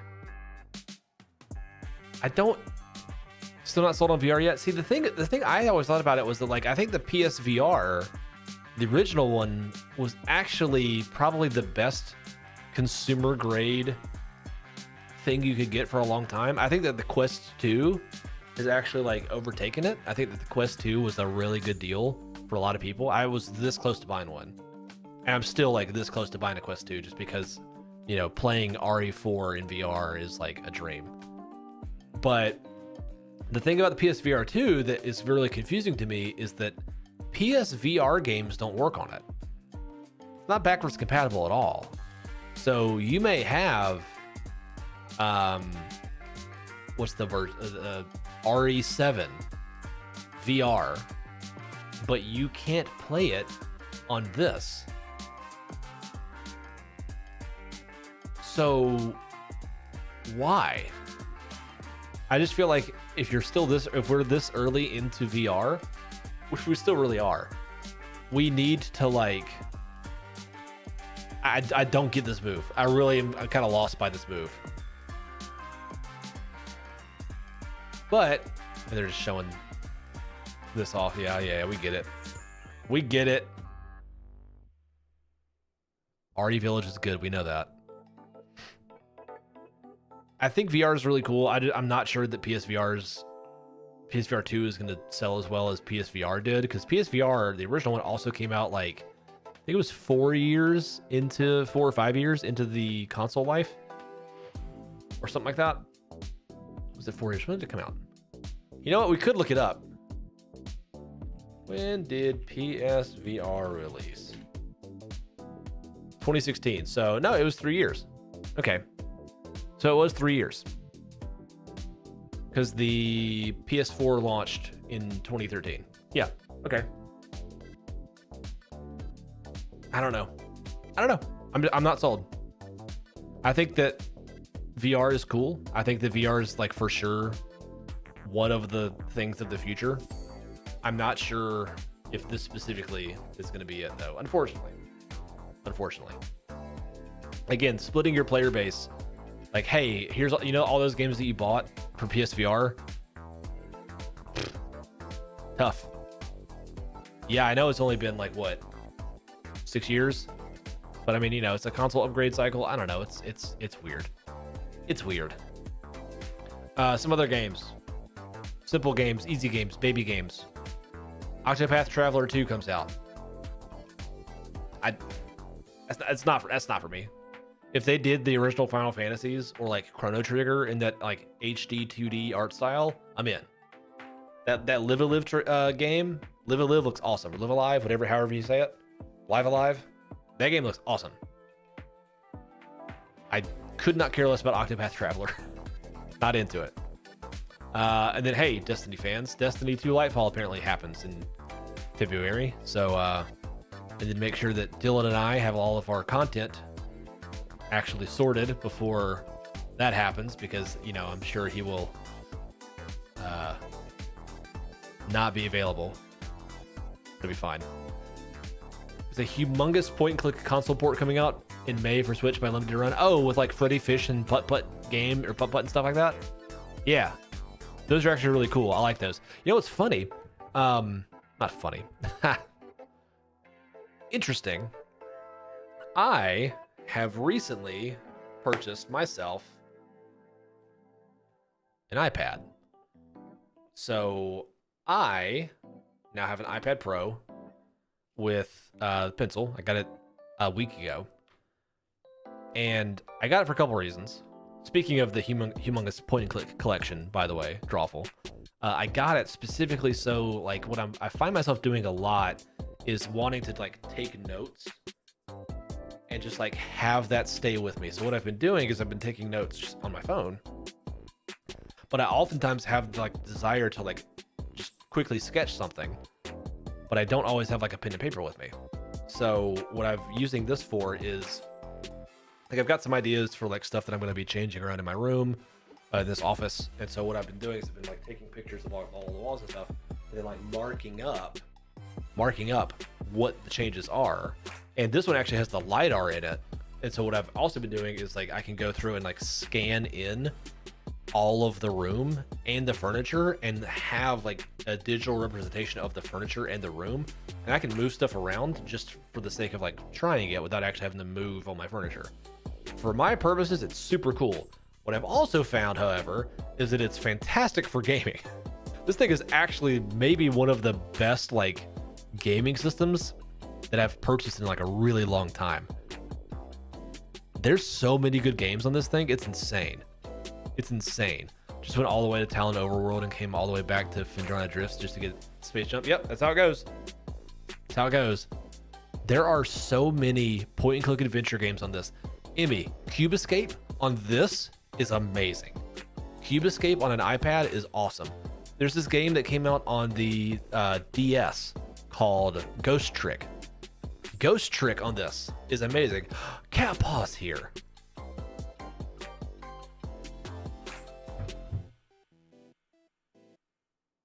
This is a hug for Cat Paw.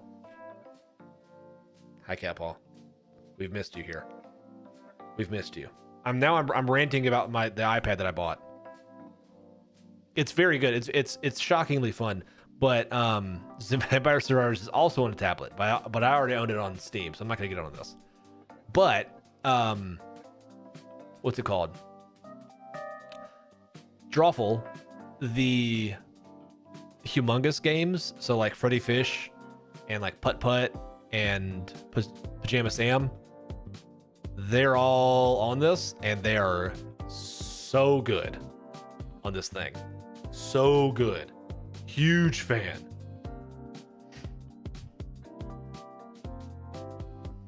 My iPad is for Manhwa and Procreate and streaming apps. There you go.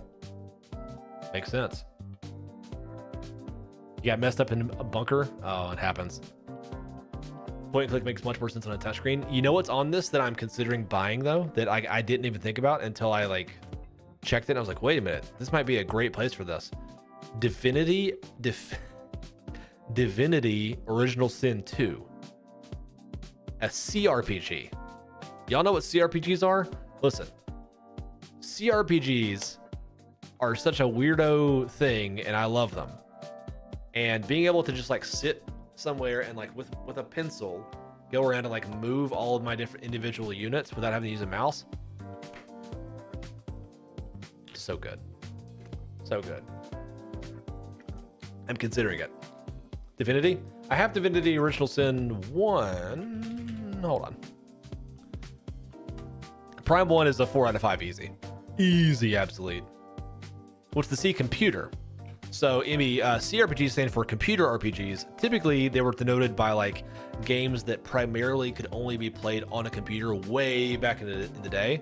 So, like the original Baldur's Gate, stuff like Planescape Torment. They're typically like isometric, very story-heavy games. Disco Elysium actually would probably be another CRPG. So just again, very story-heavy, isometric view. You make decisions; those decisions completely change the way the game gets played. A good like analog comparison would be something like Gloomhaven. Gloomhaven is about as close to a CRPG as you can get on like a board game or like a tabletop. It's insane. Controls are getting better. Nice. I casually mentioned episode 100. Yeah, that's true. I forgot to mention that also. Yeah, we released 100 episodes. I completely forgot. I was gonna make a big deal about it, and I was just like, wait. Oh yeah, that happened. I literally was editing the one for this week, which is 101, and I was like, wait, what happened to episode 100? Did we skip it? And I went back. I was like, oh no, we already released it. Oh, oops. Yeah, we've released 100 episodes. Funny you picked now to play Prime. Abso, apparently today is the 40th anniversary of Prime 4 being scrapped and restarted. It is. Is it? Wait, hold on. It's going to count it down and then weeks are flying by. It happens. It happens. Metroid Prime 4 original announcement date. 4 years? It would have been 2019. Yeah.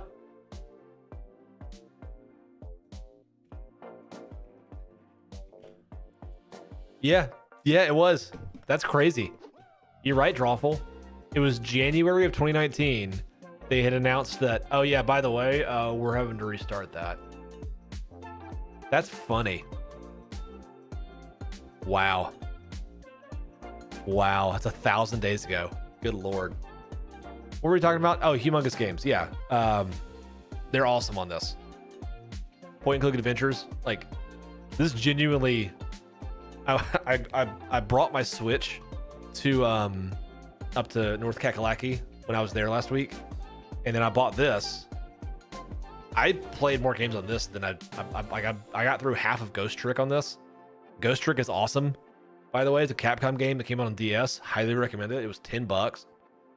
I was gonna look up if I have Divinity Original Sin. Divinity. Let's see.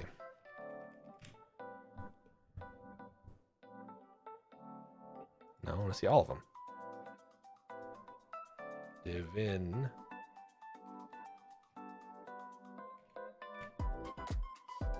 Really?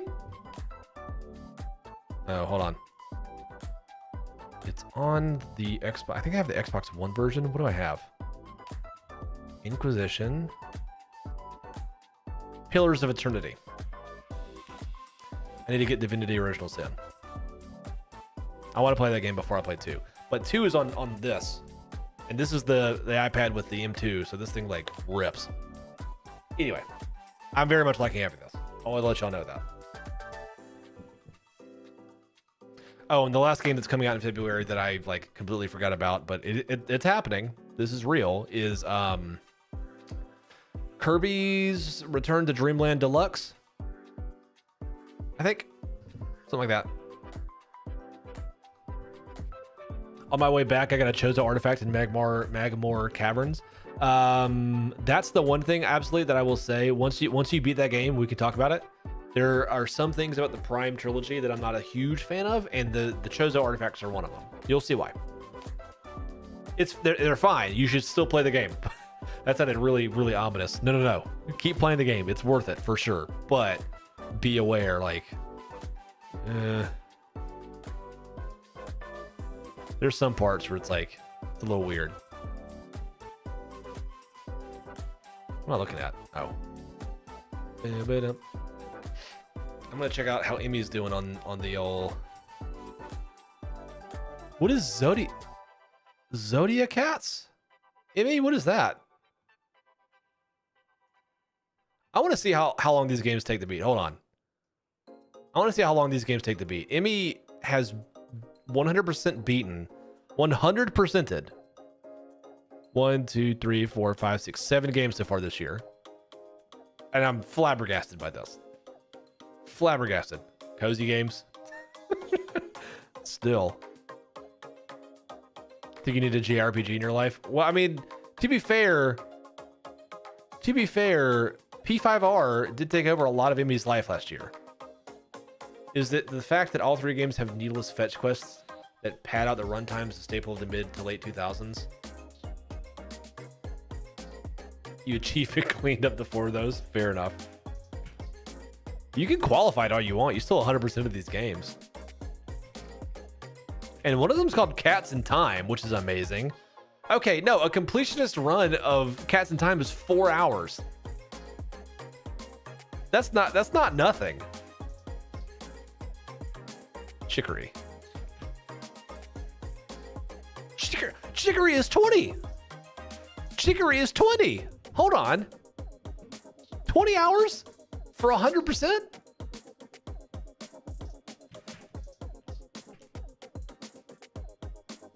Okay, Ever Seen a Cat 3 is an hour for a full completion. So, okay, that's fine.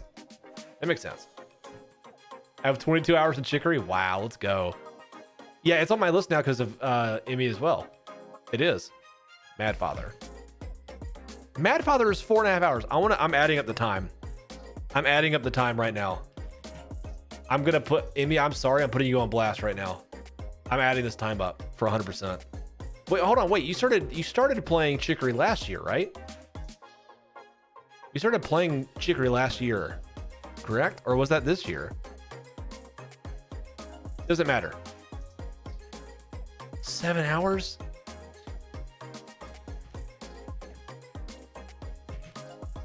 Chicory. 22 hours. Ever Seen a Cat 3. We have Chicory for 2 hours. Oh, okay. We'll just put 2 hours then.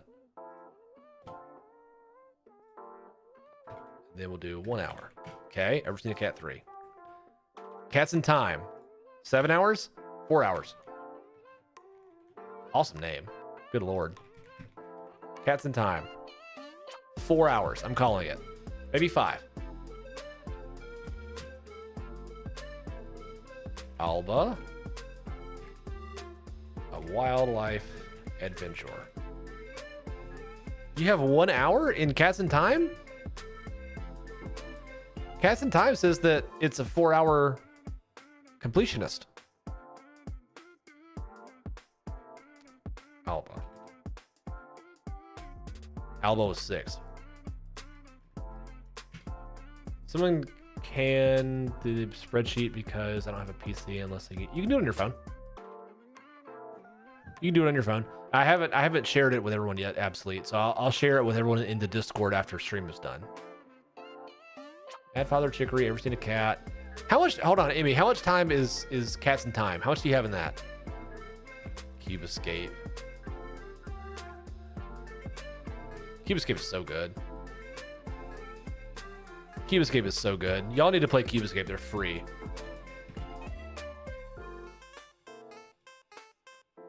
Paradox, 5 hours. 7 in Cats in Time. Let's go. Cats neatly organized. I feel bad. This is like the time that Absolute was like, I've gotten every single 4 hours. Okay. Absolute was on the stream and he was like, yeah, I got every achievement for Kiriko.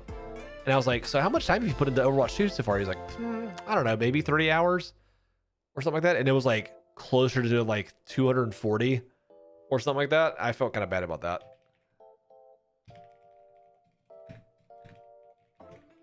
It did make me laugh though. Cats neatly organized, 4 hours.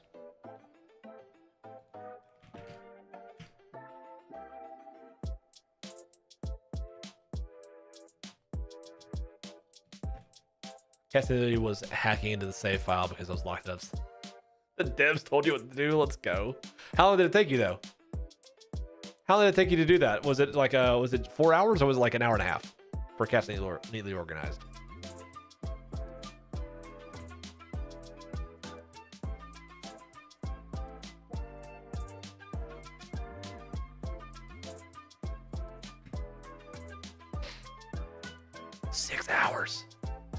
Yikesy Mikesies. Okay. Let's do some quick matheronis with a calculator because reasons. Who called me?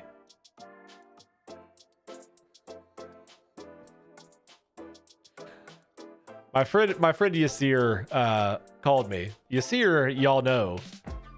He knows also that I stream on Mondays and Wednesdays. Cracks me up. Got Shadow of the Colossus. Uh-oh. Can't forget Shadow of the Colossus. Let's see here. Calculator. Here we go. 7. This is just the games that Emmy has 100% completed. Where they brought back the bacon, egg, and cheese bagel at McDonald's. This is power. Let's go. Actually, I got a drop. Good stream. Hey, no problem, Drawful. Appreciate you hanging out. Be on the lookout. I'm going to post this this list in Discord later. 7 plus 2 plus 1 plus 7 plus 6 plus 4 plus 6. Emmy. Emmy. Emmy.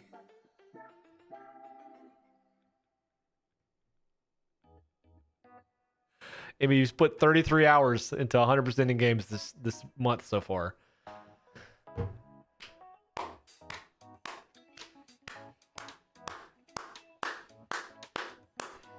I am proud / concerned, but mostly proud. We'll just stay with proud. I'm impressed. I'm just impressed. We'll just say impressed. / concerned. Mostly impressed / concerned. Mostly impressed. Tiny concerned. Asterisk concerned. Very impressed. Not counting 20 hours of yeah, no, that's just the games that you have 100%ed. That is not the other games. That is just games you have 100%ed. Oh no. The game I have the most time other than Destiny is Metroid Dread. Oh, I knew that. I knew that. Absolutely, I knew that. Absolute. Physical health is taking a back seat right now. And then yeah, and then 25 YouTube editing. Yeah, exactly. That video is really good, by the way. I'm gonna post that actually for y'all if y'all don't know. Emmy posted a video. It was really good. Like quite good actually. Highly recommend it. Y'all need to go watch this video. It's quite good. Very much like it. It's very, very in the spirit of what I'm trying to do with this channel. So I very much liked it. Y'all should go watch it. Y'all should absolutely. Shadow of the Colossus beaten. Let's go.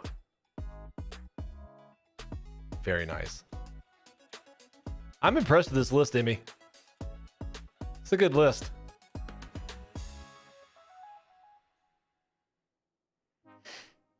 I wrote and recorded it within 24 hours. It's very inspired. Nice. Nice.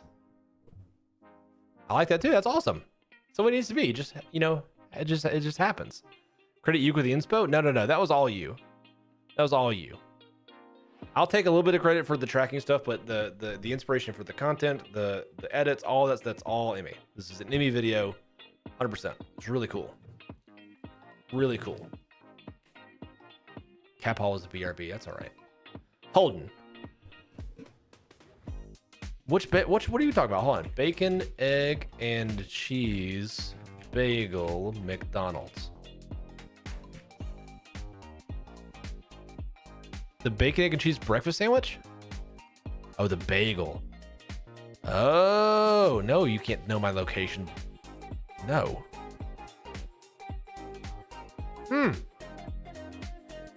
Let's look. I'm looking at the breakdown here. This is what Holden is excited about. I mean, that's pretty calorie dense, but you know, that's all right. It's not bad. That's not great. That's not amazing. 12 grams of saturated fat, but you know, that's fine. A lot of cholesterol.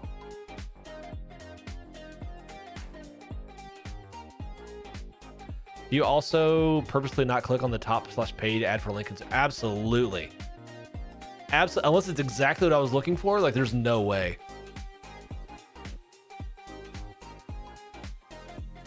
Some may say it's unhealthy, but I mean, that's nuts. 1,300 milligrams of sodium is a lot, but I'll tell you right now, that ain't bad. Oops. That right there is not bad. 25 grams of protein. The problem is this 25 grams of protein is outweighed by the fat. And that's because of the bacon and the cheese specifically. Yeah, those hash browns. Mwah. Delicious. This is not the most unhealthy thing I've ever seen. I saw someone order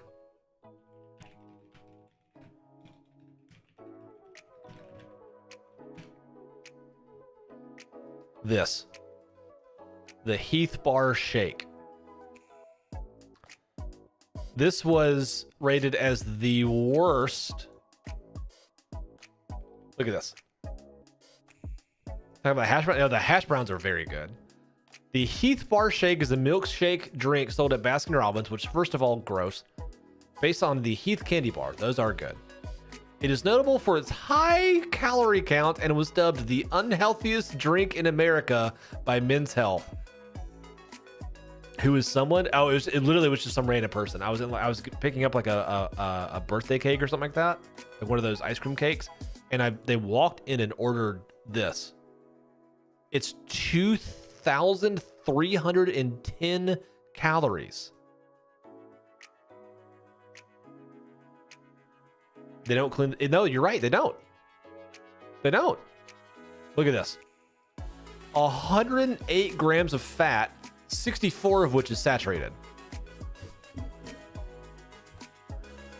That's ridiculous. 35 grams of protein. Outweighed by the 303 grams of carbs, 266 of which is sugar. Whoo. Y'all. Yeah, I mean, okay, yeah, sure. 35 grams of that gains. That's called a dirty bulk. That's what they call that, is a dirty bulk. All you need is calories and like some protein. Good gracious. That is crazy town. I cannot imagine somebody actually ordering this and being able to finish it in one sitting. It makes me like sick a little bit. I don't think you can get it anymore. Special limited offer, yeah. Ugh. Y'all chill. Y'all look. Sweets are great. Okay, I love a good sweet. Something I have noticed.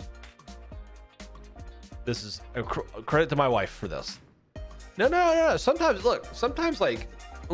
My weakness is like Little Debbie snack cakes. I love like a Little Debbie snack cake. You know what I mean? Like those, it's unbelievably processed, but I don't care. Like it hits different. Or a Chipotle burrito. Yeah, no. Sometimes just like something disgusting. Chipotle burritos actually, especially if you get like a vegan option, are actually pretty okay. If you remove the tortilla, they're actually like pretty daggone healthy. I've been known to eat 3 packs of ramen. There's nothing wrong with that, except you're not adding the packet because the packet will kill you because it's just sugar. It's just salt. Literally just salt. Not relevant. Listen, instant ramen's delicious. I love instant ramen. A lot of credit to my wife and my brother-in-law and my sister-in-law for this healthy stuff, but I've noticed the amount of sugar and stuff. And secret single behavior, I poured out most of the broth. That broth is good. The broth is real good. Rachel makes this incredible mushroom ramen. This is actually why I'm single, because you pour out the broth. I mean, I just shouldn't be perceived. You just dumping all this broth. Yeah, I mean, that's crazy town. Listen, miso mushroom ramen that my wife makes is like next level. Is next level delicious. Super easy. And you just use instant ramen noodles. Instant ramen noodles with like a little bit of miso paste or some other substitute. I think that's just soybean stuff. Too cringe. Nah. And back. Thanks. Welcome back. Send the recipe. I will. Prime is mechanical marvel for its time. Oh yeah, 2001. 2001. 2002. Sorry. 2002. Welcome back, Capal. Hey, Capal, how's your schedule? What's up with your schedule? Any better at all? We haven't talked in like months. Like a couple months. How's it been going? I hope it's all right. I assume crazy. 6 days a week. Let's go. Hey, pour one out for Capal, everybody. I'm not pouring one out. Again, my computer's near here. Mexico. Okay, fun. For like a vacay? I like this. Did I say vacay out loud? I'm kidding.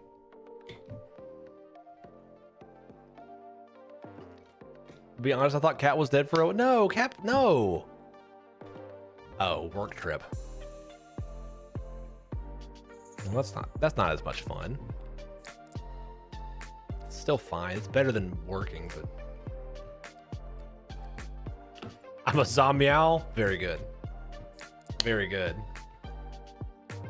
Yeah, that'll be fun. I've got a buddy who's going in July, maybe June, but it's a vacation. I was hoping it was going to be a vacation. You deserve one. Good gracious. Capal, I'll ask you since I asked Drawful. Is the Tales of Symphonia remaster something I need to be looking into? Or not? Let's see if we can take some more time off when we get back, but we get audited. Oh, fun. Everyone loves getting audited. Ooh, yeah. Very good. Love that.